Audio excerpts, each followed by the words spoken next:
Welcome to the Flat Track Factory. Today's video is actually going to be a part 2 of the new Bodywork series that I've done another video on before. So I'll put a card up here to click on so you can go see that video first. Or if you're on a phone, you probably won't see a card, but if you'll go down to the description, click the little caret and you can see some links that I'll put to the previous video. And then come back and check this one out. So this weekend is actually the third race that we're going to miss with the current pandemic situation that we're trying to get a hold of right at this moment. So I'll show you the video. It's a time-lapse footage of some really neat way that we're going to run 2 new sets of bodywork. Have a fun little announcement that I'm really excited about. I've got a company just north of Charlotte called Reaper Custom Fabrications coming on to support my program this year for 2020.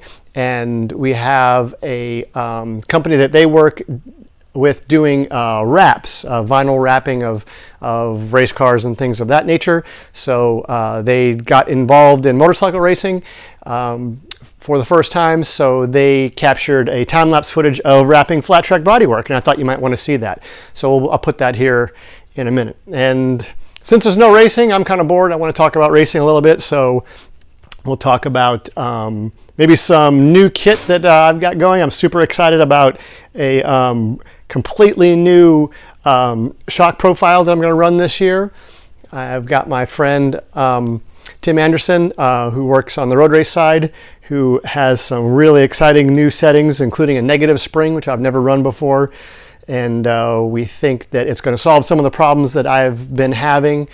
And we hope to increase a little bit of edge grip going to throttle with some testing in this new setup. And also, back over here, got some really cool forks.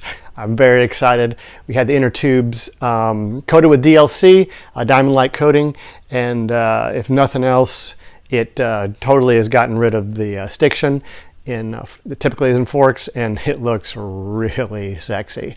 So I'm really excited about putting these forks together. So a little bit of an update there, and I guess we'll see you back here after we watch the time lapse.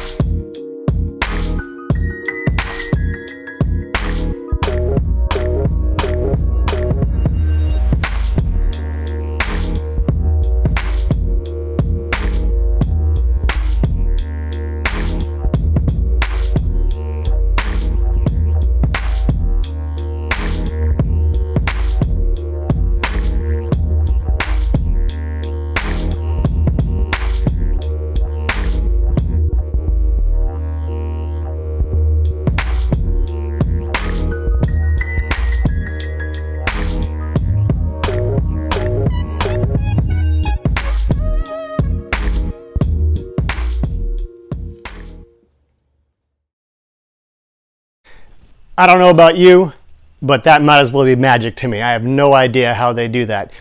The decal store has invited me up to look at their facility and watch them do it, and I'm very excited to go up there and take a look.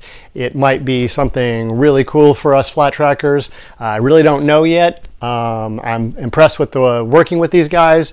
Their knowledge and attitude is great. So we'll do a full test of the bodywork. Once I get it on the bike, we'll see how it races, how it holds up, and I'll let you know. So if you have any questions or comments about that, as always, I like seeing those, so put those down in there, and we can kind of interact a little bit. That brings us to about the end of this video. So about now, YouTube's going to pop up some videos that it thinks you might like to see, kind of around me, and maybe the subscribe button as well. If you're not subscribed, maybe consider logging into YouTube or creating an account and then logging in. It's free, just need an email. And that way YouTube can Take a look at the videos you like to watch and suggest ones that may be similar. Also, that's how this channel's content is sort of ranked. So if you like seeing this kind of stuff, logging in and subscribing to the channel helps out a little bit, helps me bring this to you if that's your deal. Also, since there's not a lot of racing going on, maybe a good time to go to the channel page, the Flat Track Factory, and just check out some of the other videos. You might find something interesting. As always, thanks for watching.